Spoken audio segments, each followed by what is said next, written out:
तो आइए शुरू करते हैं। अभी का विषय वस्तु है निर्णय सिंधु पुस्तक में के आधार पर वेद विचार। यह वेद विचार क्या है? तो ग्रहण में किस प्रकार का वेद होता है, ग्रहण में हम क्या करें, कब भोजन करें, कब भोजन नहीं करें, इत्यादि बातों के बारे में यहाँ पे बतलाया गया है। तो जैसा कि धर्म सिंधु पुस्तक का यह पृष्ठ संख्या 67 है। यह पुस्तक धर्म सिंधु है। धर्म सिंधु में क्या कहा जा रहा है ग्रहण के बारे में, इसको हम सभी पढ़ने का प्रयास करते हैं। लिखा गया है कि ग्रहण में जिस प्रहर में ग्रहण लगे, यानी कि जिस समय से ग्रहण लगे उससे पहले 4 पहर तक वेद होता है। 4 पहर किसे कहते हैं? तो 12 घंटे को 4 पहर कहते हैं।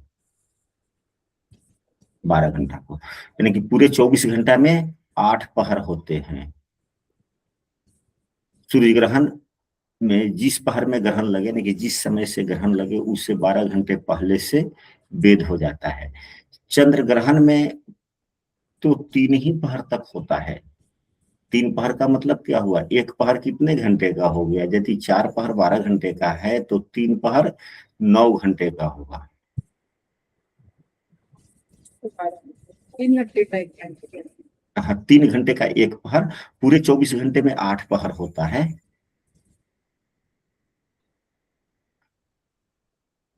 अष्टजाम जिसे बोलते हैं कि 8वां पहर जो हरि धुन चल रहा है उसे अष्टजाम कहते हैं, तो 24 घंटे का होता है। इस प्रकार यदि दिन के प्रथम पहर में सूर्य ग्रहण हो तो पहली रात्रि के 4 पहर के भीतर भोजन नहीं करना चाहिए। अब यहाँ पर रात्रि के 4 पहर भी दिया गया, यानी कि रात्रि में 4 पहर और दिन में 4 पहर। दूसरे पहर में ग्रहण होने पर रात के दूसरे पहर आदि में भोजन नहीं करें। यदि सूर्य ग्रहण की बात है तो 12 घंटे पहले से भोजन इत्यादि ना करें। इसी प्रकार चंद्र ग्रहण यदि रात के प्रथम पहर में हो तो दिन के द्वितीय पहर इत्यादि से भोजन ना करें, यानी कि 9 घंटा पहले से भोजन बंद कर दे। रात्रि के दूसरे आदि प्रहरों में ग्रहण होने पर दिन के तीसरे प्रहर आदि में भोजन ना करें, यानी कि ग्रहण यदि सूर्य ग्रहण लग रहा है तो उसके 12 घंटे पूर्व से भोजन ना करें, और यदि चंद्र ग्रहण लग रहा है तो 9 घंटे पूर्व से ना करें। अब इसके बाद में यहाँ पर लिखा जा रहा है कि बालक, वृद्ध और बीमार के विषय में तो 1.5 पहर या 3 मुहूर्त का वेद होता है। हालांकि हमारे शास्त्रों में बतलाया गया है, गुरुजनों का कहना है कि बालक, वृद्ध और बीमार व्यक्ति के लिए कोई खास विशेष नियम लागू नहीं होते हैं। उन्हें दवा खाना है, क्या है, नहीं है। तो व्यक्ति को अपने शरीर को स्वस्थ रखने के लिए जो आवश्यक है वह कर सकते हैं। लेकिन कम से कम ग्रहण काल से थोड़ी देर पूर्व 1.5 पहर का मतलब क्या हुआ? 4.5 घंटे पहले। 4.5 घंटे पहले से लेकर के ग्रहण के समाप्ति काल तक, कम से कम तो ये ग्रहण के पहले 4.5 घंटे से पहले से भोजन बंद कर दे।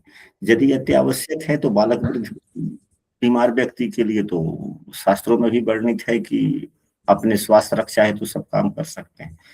अब इसके बाद में कहा जा रहा है कि समर्थ को वेद काल में भोजन करने पर, अगर व्यक्ति स्वस्थ है और वेद काल में भोजन किया तो 3 दिन का उपवास रूप प्रायश्चित है। ग्रहण के समय में भोजन करने से प्रजापत्य व्रत प्रायश्चित कर्तव्य है। चंद्रमा के ग्रस्तोदय ग्रहण में तो 4 पहर वेद होने से पहले दिन भोजन न करे।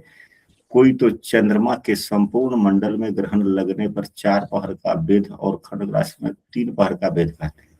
यानी किसी किसी विद्वान का कहना है कि यदि पूर्ण चंद्र ग्रहण लगता है, पूर्ण चंद्र ग्रहण लग रहा हो तो 12 घंटे पूर्व से ही वेद काल समझा जाए, यानी कि सूतक जिसको कहते हैं। वेद मतलब सूतक। सूतक। तो अगर पूर्ण चंद्र ग्रहण लग रहा है तो सूर्य के जैसा ही, जैसे कि सूर्य का 12 घंटे पहले से सूतक है, तो चंद्रमा का भी चंद्र ग्रहण अगर पूर्ण लग रहा है तो 12 घंटे से सूतक। अगर खंड चंद्र ग्रहण है तो 9 घंटे पहले से। ग्रस्ताद में चंद्र सूर्य के ग्रहण काल में ही अस्त हो जाने पे, पर दूसरे दिन उदय काल में अब यहाँ जो यह सब बातें लिखा गया है, इसी इन्हीं सब बातों का सारांश यह है।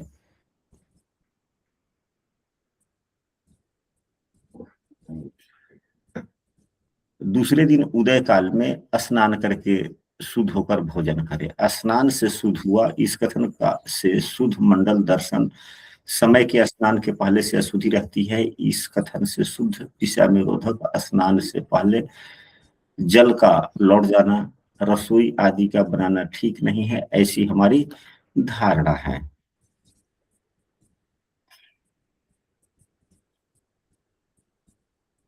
अब यहाँ पर आगे जो दिया जा रहा है कि सूर्य गृहस्थ आदि में पुत्र वाले गृहस्थ को उपवास के निषेध से 6 मुहूर्त के वेद को छोड़कर ग्रहण से पहले भोजन कर लेना चाहिए। पुत्र वाले गृहस्थ को,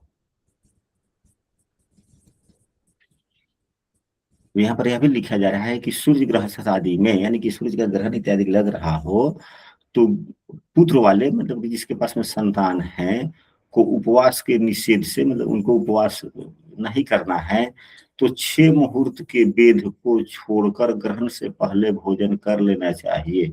तो 6 मुहूर्त का मतलब क्या हुआ? एक मुहूर्त 24 मिनट का होता है, तो 24 गुने 6, तो 6 चौका 24 के 4 हाथ में 2, 6 गुना 12, 144।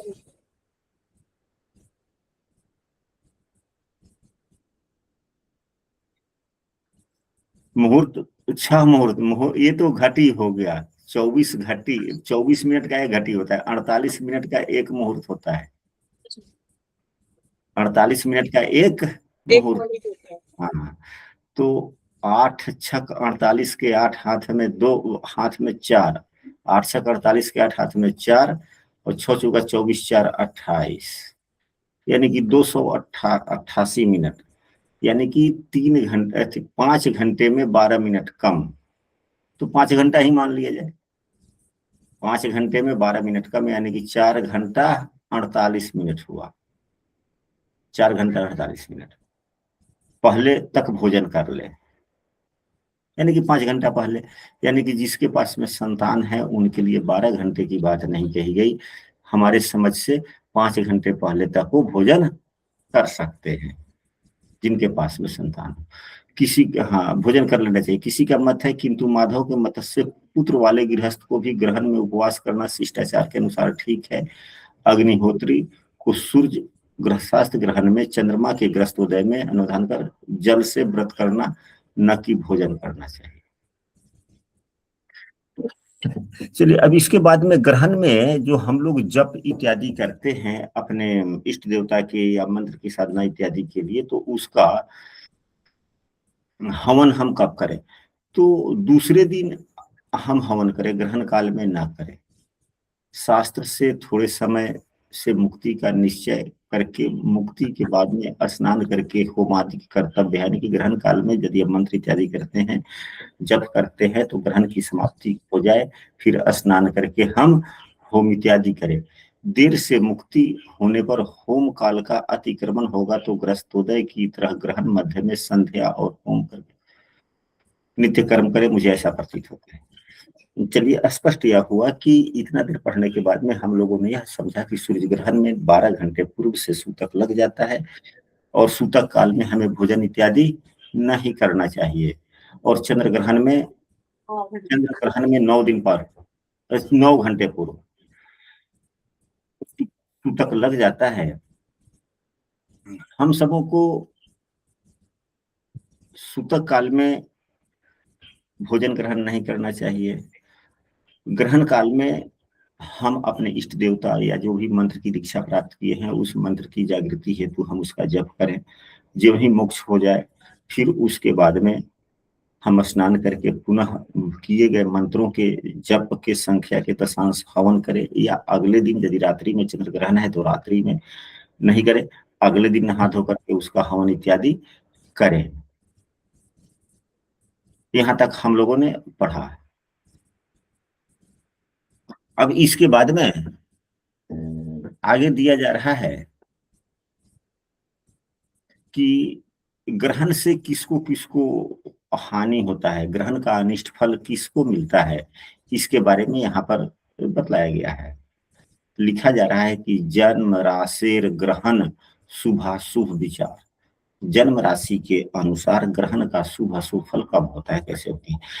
तो जन्म राशि से तीसरे छठे 11वें 10वें राशि में ग्रहण हो तो शुभ होता है।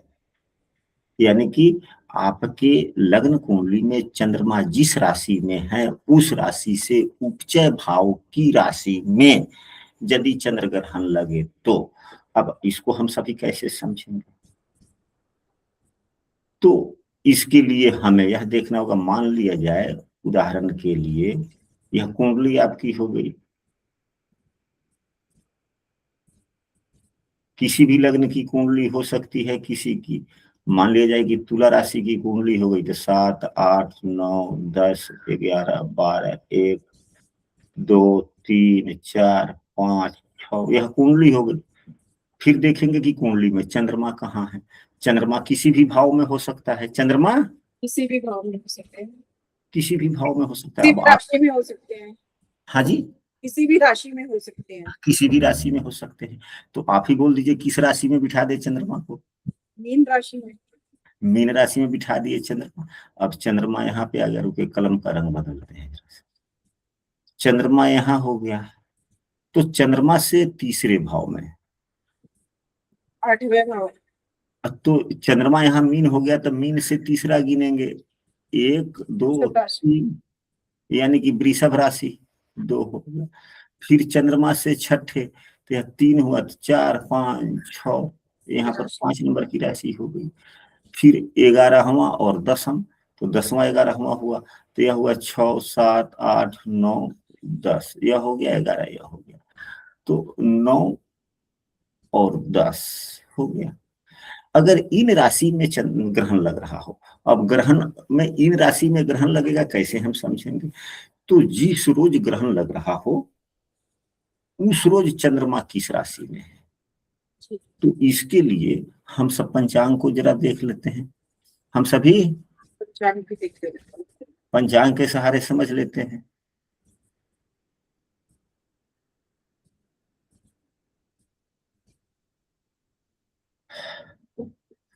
सुरेंद्र कुलकर्णी जी,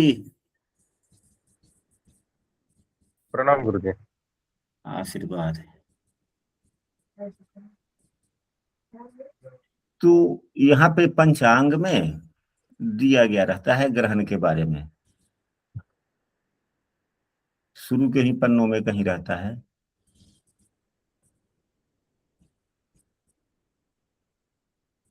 हाँ, अब जैसे यहाँ पर देखिए, हाँ, श्रावण कृष्ण 30, यानी कि अब सावन महीने में अमावस्या के दिन है। यह जो महीना चल रहा है, यह जो महीना चल रहा है। चल रहा है, इसी के बारे में पढ़ते हैं। सावन कृष्ण 30 बुधवार 12 अगस्त 2026 को लगने वाला खग्रास सूर्य ग्रहण भारत में दिखलाई नहीं देगा। नहीं देगा। अब यह भारत के लिए मान्य नहीं है, क्योंकि जहां से दिखलाई नहीं देगा वहां इसकी महत्ता नहीं रहती। यह ग्रहण पश्चिमी यूरोप, पश्चिमी अफ्रीका, उत्तरी अमेरिका, ग्रीनलैंड, उत्तरी अमेरिका महासागर, उत्तरी प्रशांत महासागर में दिखलाई देगा। यह भारतीय मानक समय के अनुसार रात्रि 9:04 से 1:28 तक होगा। चलिए, भारत में दिखलाई नहीं देना है, लेकिन यह तो अब ग्रहण किस राशि में लगेगा, यही ना हम सबको पंचांग के सहारे सीखना है। एक एक तो गुरु सिंह राशि में लगेगा, सिंह राशि में लगेगा गुरु। अब सिंह राशि में लगेगा कि कौन राशि में लगेगा, ठीक है आपने कह दिया, हम आपकी बातों को मानते हैं, लेकिन आप देखेंगे, देखेंगे कैसे। तो देखने के लिए फिर श्रावण कृष्ण पक्ष की अमावस्या तिथि पर जाएंगे। सीखने के लिए तो वहां पर जाना पड़ेगा ना। तो श्रावण कृष्ण पक्ष की पंचांग का पन्ना लाते हैं। यह कौन सा महीना है, वैशाख कृष्ण पक्ष,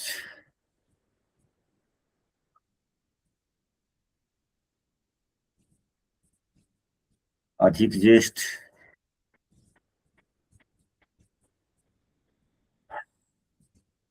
शुद्ध ज्येष्ठ अब यह आया, आषाढ़ शुक्ल पक्ष, सावन कृष्ण पक्ष। तो श्रावण कृष्ण पक्ष में देखिए 12 अगस्त है यहाँ पे, जी 12 अगस्त है। अब 12 अगस्त, हाँ याद, अमावस्या तिथि बुधवार दिन भी है। तो अब इस रोज चंद्रमा किस राशि में है? इस रोज चंद्रमा यहाँ पर कर्क राशि में है, यह प्रवेश का होता है। कर्क राशि 57 पल पर चंद्रमा प्रवेश कर रहा है। कब कर रहा है? तो 10 तारीख के रात में, यानी कि यह समझिए कि 11 तारीख को, यानी कि यह सोमवार के भोर में, यानी कि मंगलवार के दिन सूर्योदय से कुछ देर पहले चंद्रमा प्रवेश करेगा। लेकिन अमावस्या के दिन तो चंद्रमा कर्क राशि में रहा ना, जी। अमावस्या के दिन कर्क राशि में रहा। सूर्य ग्रहण के लिए भी चंद्र राशि ही देखेंगे। हाँ जी, सूर्य ग्रहण के लिए भी, सूर्य ग्रहण के लिए भी चंद्र राशि ही देखेंगे। हाँ, कि ग्रहण किस राशि में लग रहा है। दोनों के लिए चंद्र मतलब चंद्र राशि। हाँ जी, हाँ जी, हाँ जी, हाँ जी। चंद्र ग्रहण हो या सूर्य ग्रहण हो, हम चंद्र राशि ही देखेंगे कि चंद्रमा किस राशि में है, ठीक है जी। किस राशि पर ग्रहण लग रहा है। मुझे लगा अगर सूर्य ग्रहण होगा तो सूर्य की राशि देखेंगे, सूर्य किस राशि में। लेकिन उस समय वर्तमान में पृथ्वी के भूमंडल पर कौन सा नक्षत्र व्यतीत हो रहा है? ठीक है जी, मतलब नक्षत्र की प्रधानता होगी। हाँ चंद्रमा किस मतलब राशि में है, इसकी प्रधानता है। हाँ, हालांकि अगर सूर्य ग्रहण है तो सूर्य की राशि देखेंगे। अब आपका यह प्रश्न एक अलग हो गया कि जिस ग्रह का ग्रहण हो उस राशि को देखेंगे या चंद्रमा की ही राशि को देखेंगे, क्योंकि राशि तो चंद्रमा का होगी। ठीक। चलिए, तो इसके लिए भी हम लोग इसी पंचांग को देख लेते हैं। पुनः शुरू के पन्ने में कुछ अन्य पढ़ेंगे, अपने आप समझ में आ जाएगा। जहां तक कक्षा होती है, जहां तक कक्षा की बात है, तो कक्षा में जो हम लोग पढ़ते हैं वह हम लोग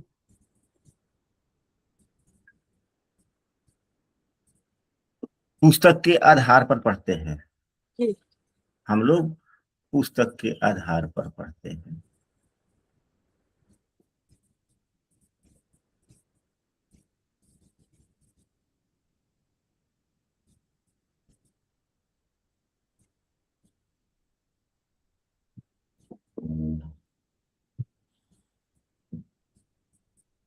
चलिए, तो अगर कर्क राशि में चंद्रमा है तो यह कहाँ चला गया? जन्म राशि से छठे भाव में, पंचम में। पंचम में, तो यह क्या हो गया? अनिष्ट हो गया।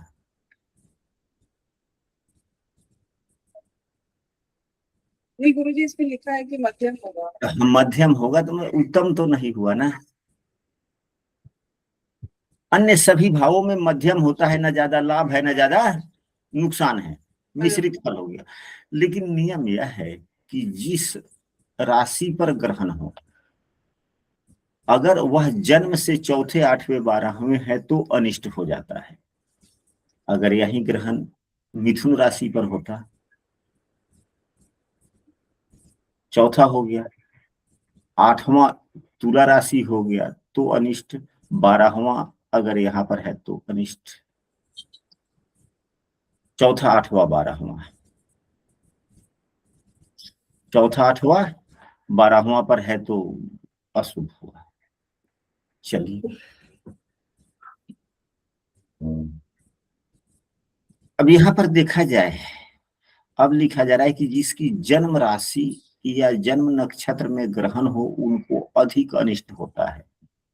अब वह, अब यहाँ पर देखिए, जन्म नक्षत्र में ग्रहण हो, अब यहाँ पर उस रोज किस नक्षत्र में ग्रहण है? नक्षत्र, हम कोई भी काम किस नक्षत्र से करते हैं? जिस नक्षत्र में चंद्रमा रहता है उसी नक्षत्र की प्रधानता होती है ना। जी जी। तो उस रोज अब रात्रि में ग्रहण है तो दिन में मुख्य नक्षत्र है सुबह के 8:42 तक। उसके बाद में कौन सा नक्षत्र है? तो उसके बाद में पुख के बाद में कौन सा आता है नक्षत्र? पुख के बाद में आता है अश्लेषा। अश्लेषा नक्षत्र पर ग्रहण है। तो जो जिसका जन्म अश्लेषा नक्षत्र में हुआ होगा उसे ज्यादा नुकसान। हालांकि अब अपने यहाँ भारत में यह नक्षत्र दिखलाई देने वाला ग्रहण नहीं है। नहीं है, इसलिए यह यहाँ के लिए नहीं देखा जाएगा। लेकिन यदि भारत में यह दिखलाई देता और अश्लेषा नक्षत्र में जिनका जन्म होता उन्हें थोड़ी समस्याएं परेशानी होती है। परेशानी होती। तो जिनके जन्म राशि या जन्म नक्षत्र में ग्रहण हो, अगर जन्म नक्षत्र में हो गया तो जन्म राशि पर तो है ही, जी। निश्चित रूप से है। जन्म राशि में है तो हो सकता है कि उसके जन्म नक्षत्र में ना हो, क्योंकि एक राशि में 2.25 नक्षत्र होते हैं। जी। तो इसके लिए क्या करना चाहिए? छायादान करनी चाहिए। बिंबदान का मतलब क्या होता है? छायादान।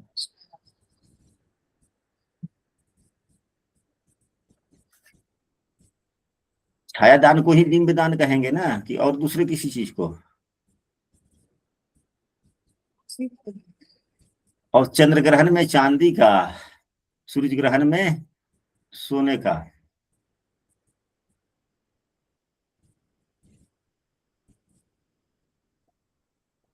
तो यह तो जो पुस्तक लिखी गई है या लिखे जाते हैं वो राजा महाराजाओं के लिए लिखे जाते हैं। अपने सामर्थ्य के अनुसार जो भी हो करना चाहिए। नागबिंब बनाकर घी से भरे हुए तांबे या कांस के पात्र में रखकर तिल द्रव्य दक्षिणा से युक्त मेरे जन्म राशि जन्म से स्थित अमुक ग्रह से सूचित समग्र अनिष्टों की शांति पूर्वक एकादश स्थान स्थित ग्रहण फल प्राप्ति के लिए बिंब दान करूंगा। मतलब कि संकल्प के लिए कहा जा रहा है कि हाँ, अब यहाँ पे यदि जन्म नक्षत्र पर ही है तो कैसे हाथ में जल लेंगे, बोलेंगे कि मेरे जन्म राशि पर या जन्म नक्षत्र पर जो यह ग्रहण लगा है इसके दोष के शांति हेतु मैं यह छाया पत्र दान करता हूं। हो गया। इस प्रकार से हमें करना चाहिए। चलिए इसके आगे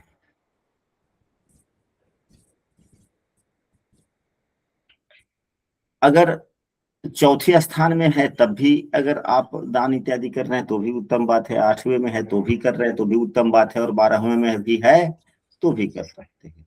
करे तो अच्छी बात है। जन्म राशि पर ग्रहण पड़े तो उसे राहु ग्रस्त सूर्य मंडल को देखना नहीं चाहिए। अन्य लोगों को भी वस्त्र या जल के सहारे ही ग्रस्त बिंब को देखना चाहिए, न कि साक्षात। यानी कि जब ग्रहण लग जाए तो सूर्य या चंद्रमा को, अगर सूर्य ग्रहण लग रहा है तो सूर्य को, या चंद्र ग्रहण लग रहा है तो चंद्रमा को देखना नहीं चाहिए। देखना नहीं चाहिए। चंद्रमा के सर्वग्रास में द्वादशी से तृतीया पर्यंत 7 दिन मंगल कार्यों में वर्जित है। अब ग्रहण से कितने दिन हम कोई पहले से या बाद में शुभ कर्म नहीं कर सकते हैं, तो हमारे गुरुजनों का कहना है कि 4 दिन पहले से लेकर 4 दिन बाद। अब यहाँ द्वादशी से तृतीया पर्यंत दे दिया, ठीक है। तो द्वादशी, त्रयोदशी, चतुर्दशी, अमावस्या, यह 4 दिन इधर हो गया, और आगे 3 दिन 7 दिन।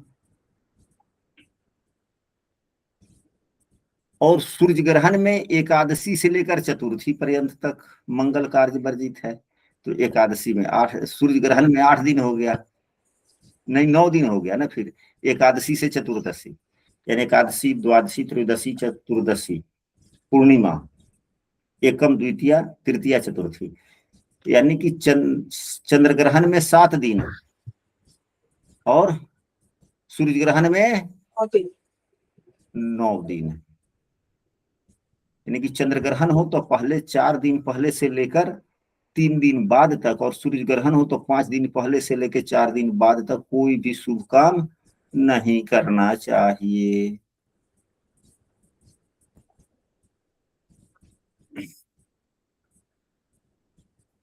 अब इसके बाद में समुद्र स्नान निर्णय लिख रहा है।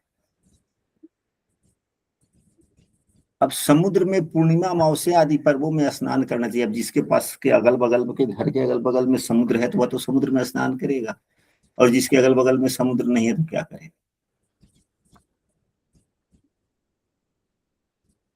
तो नदी के जल से या नहाने के लिए जो बाल्टी में हमने पानी भर रखा ना, अपने ही घर का टोटी है, नलका है, उसमें पानी भर लिया, थोड़ा 2-4 बूंद गंगा जल डाल देंगे, हो गया। चलिए, अब इसके आगे कह रहा है कि तिथि विशेष नक्षत्र विशेष वारादौ च विधि निशेष निषेधा, यह किसी को याद ही नहीं रहता है, या किसी को याद ही नहीं रहता। हाँ, और खास करके याद भी रखती है तो महिलाएं कुछ याद रखती है, दूसरा कोई कोई नहीं याद रखता।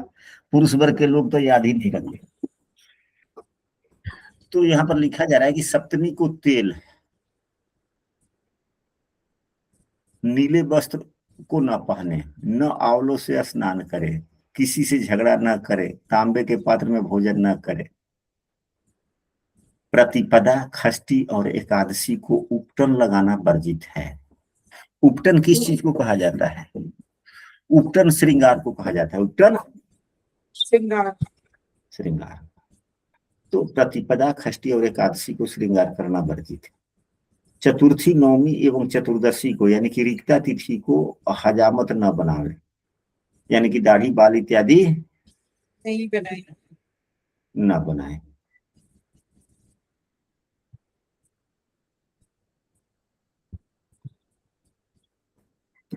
तो यहां पर जो बातें दी गई कि हजामत, दाढ़ी बाल कब न बनवाए, तो चतुर्थी, नवमी एवं चतुर्दशी, रिक्ता तिथि को बाल दाढ़ी नहीं न बनवाए। तृतीया, अष्टमी और त्रयोदशी को तिथि को मांसाहार वर्ज्य है। पंचमी, दसवीं, पूर्णिमा को स्त्री संगम निषिद्ध है, यानी कि पूर्णा तिथि को पंचमी, दसवीं, पूर्णिमा और अमावस्या भी, और अमावस्या भी स्त्री संगम निषेध है। रविवार को उपटन, मंगल को छौर, बुध को स्त्री प्रसंग वर्जित है, यानी कि मंगलवार को बाल दाढ़ी बाल न बनवाना चाहिए। चित्रा, हस्त और श्रवण में तेल लगाना वर्जित है। अब नक्षत्र याद नहीं है तो तिथि को तो कम से कम लोग मान ही लेते हैं, लेकिन जो प्रतिदिन तेल लगाकर स्नान करता है, जैसे हमारी आदत है कि जब तक सर पे सरसों का तेल नहीं तब तक सर पे पानी नहीं, हम बगैर सर पे तेल डाले हुए हम स्नान नहीं करते, ये हमारा नियम है। तो आदत है या नियम है, तो जिसका दैनिक नियम भी ही यही है उसके लिए कोई बात नहीं। अब कोई व्यक्ति जो है वह प्रतिदिन दाढ़ी बनाता है, उसका दैनिक कर्म हो गया, तो जहां दैनिक कर्म होता है वहां पे शास्त्रीय नियम लागू नहीं होते। तो यदि अब हम कभी कभी हम दाढ़ी, ऐसा बात नहीं है कि हम साधु संत सन्यासी हैं या दाढ़ी हमारी बढ़ जाती है, सो वाली बात नहीं है। हम भी दाढ़ी बनवाते हैं, कभी कभी 2-4-6 महीने पे बनवा लेते हैं, 2-3 महीने पर एक बार बनवाते हैं। तो जो कभी कभी दाढ़ी बाल बनवाता है उसके लिए यह देखना आवश्यक है कि कहीं हम अशुभ तिथि में तो नहीं बनवा रहे हैं, जैसे रिक्ता तिथि में मंगलवार को, इतना तो कम से कम हमें वर्जित करना ही पड़ेगा, नहीं तो नुकसान होता है। चलिए, मघा, कृतिका और तीनों उत्तरा में स्त्री सेवन न करे। सप्तमी को तिल से तर्पण, तिल खाना वर्जित है। अष्टमी में नारियल, नवमी में तुम्बौली, दसवीं में पपीरा, एकादशी में निष्पाव, द्वादशी में मसूर, त्रयोदशी में बैगन खाना वर्जित है। पूर्णिमा, अमावस्या, संक्रांति, चतुर्दशी, अष्टमी में तिल, यह जो कोई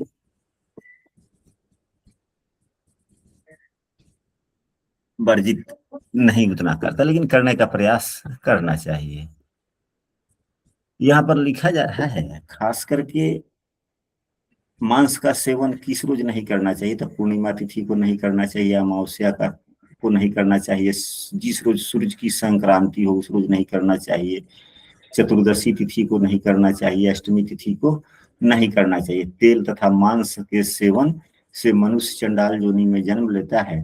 पूर्णिमा, अमावस्या, संक्रांति, द्वादशी और श्राद्ध के दिन में वस्त्र को ना निचोड़े, यानी कि वस्त्र नहीं होता है धुलना कि हाँ भाई वस्त्र गंदे हो गए इसको धो वो ना करना चाहिए।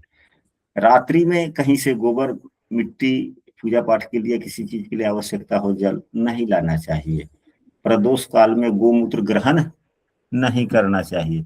प्रदोष काल क्या होता है? संध्या काल के समय, यानी कि सूर्यास्त से लगभग 2-2.5 घंटे तक, सूर्यास्त हो जाने के बाद में। अमावस्या आदि पर्वों पर शांति के लिए तिल का अवश्य होम करें। पर्व तिथियों में अध्ययन न करें।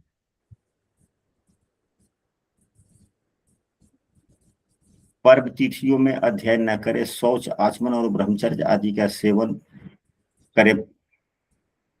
प्रतिपदा, अमावस्या, षष्ठी, नवमी तिथियों में श्राद्ध, जन्मदिन, व्रत, उपवास, रविवार और मध्याह्न के समय में काष्ठ से दंत धावन न करें। चलिए, दतवन न मिलने पर निषिद्ध दिन में 12 कुला जल या पत्तों से मुख शुद्धि करे। इस तो अब तो कहाँ कोई दांतों से मुंह देता है, ग्रामीण इलाके में भी लोग ब्रश करते हैं। ब्रश रखते हैं। पहले हमारे घर में भी पहले दोनों छोटा लड़का हुआ तो वो सब ब्रश का आदत शुरू किया, हम लोगों ने नहीं, हम दोनों आदमी वैसे ही दातुन लाते रहे। फिर इसके बाद में हमने भी ब्रश शुरू कर दिया, तो फिर केवल अकेले उनके लिए दातुन का व्यवस्था करते थे, जाकर काट कर लाते थे। अब उन्होंने ही ब्रश से ही शुरू कर लिया कि छोड़ो रोज रोज का झंझट कौन। तो देश काल परिस्थिति के अनुसार देखना चाहिए, करना चाहिए। अब इसके बाद में लिखा जा रहा है कि मीमांसा धर्मशास्त्र के जानने वाले आलस्य रहित सुबुद्धि विद्वान लोग पहले के निबंधों से कृत्य हैं, अतः उनके लिए यह मेरा परिश्रम नहीं है। यानी कि जो लेखक हैं उनका कहना है कि जो धर्मशास्त्र को जानने वाले हैं और आलस्य रहित हैं, यानी कि जिनके पास में आलस्य नहीं है, जो जिनके पास में सुबुद्धि है, जो विद्वान लोग हैं, वह पहले से ही जो मैंने लिख दिया निबंध, यानी कि जो मैंने लिखा है यह उससे कृत्य है, मतलब उसको यह लोग जानते हैं, अतः उनके लिए यह मेरा परिश्रम नहीं है। मैंने जो लिखने में जो हमने अपना परिश्रम किया, ढेर सारा समय लगाया, यह उनके लिए नहीं है। आलसी, मतिमंद, मूर्ख जो धर्म का निर्णय जानते हैं, उनके सुख पूर्वक ज्ञान के लिए धर्म सिंधु सार नाम का निबंध मैंने बनाया। इस कृति से भक्त प्रिय विठल भगवान प्रसन्न हो। स्मृति कौतभ, निर्णय सिंधु और माधव के बयान बनाए निबंधों के मूल वचन और उनके विचार भी शब्द और अर्थ से दोष युक्त भी यह ग्रंथ प्रेम से सजनों के सेव्य है, जैसे श्री सुदामा के छिलकों से सहित एक मुट्ठी चिवड़े को स्वच्छ करके भगवान कृष्ण ने ग्रहण किया। तो कहने का मतलब यह है कि लेखक कहते हैं कि जो पहले से विद्वानगण जो जानते हैं, धर्म शास्त्र के मर्मज्ञ हैं, जो अनेक शास्त्रों को पढ़ करके जिनके पास में ज्ञान मिला है, उनके लिए तो कुछ नहीं है। हाँ, मैंने 10-20 शास्त्रों का अध्ययन किया, वहां से जो सारांश मिला, अच्छा मिला, जो मानव धर्म में उपयोग लाने वाला है, मैंने इसे संग्रह करके लिखा, उनके लिए बहुत अच्छा है, उनको अध्ययन करना चाहिए। और आज यह प्रथम परिच्छेद समाप्त होता है। अब द्वितीय परिच्छेद से यदि आप सबों की सहमति हुई तो दूसरे परिच्छेद से भी हम लोग अध्ययन करने का प्रयास करेंगे। और आज की परिचर्चा हमारी यहीं पे समाप्त होती है। अगली परिचर्चा हम लोग आगे पुनः अगले सप्ताह से करेंगे।